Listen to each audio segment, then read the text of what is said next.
Welcome to McPlum, simple solutions served daily. In this video, I will show how to make delicious Toffee Rakhi.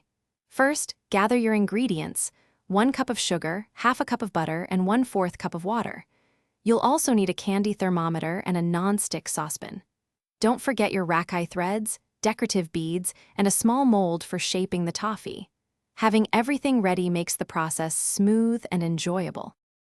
Now, let's make the toffee. Combine the sugar, butter, and water in your non-stick saucepan. Stir constantly over medium heat until the sugar fully dissolves and the mixture begins to boil. Continue cooking without stirring, monitoring with your candy thermometer. Once it reaches 300 degrees Fahrenheit, the hard crack stage, remove it from the heat immediately. Be careful, it's very hot. Hey everyone, quick recommendation. If you're finding this video helpful, please subscribe and hit that like button. And on another note, imagine crafting your Toffee Rakhi with your favorite music playing in the background. Bring your space to life with the Echo Dot smart speaker. It's perfect for setting timers too, so your toffee cooks just right. Check the description for the link and other great deals. Now, let's get back to the video. With your toffee ready, it's time to assemble the Rakhi.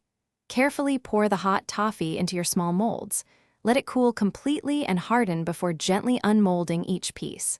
Once firm, attach the toffee to your chosen Rakhi thread. A small dab of edible glue works perfectly to secure it.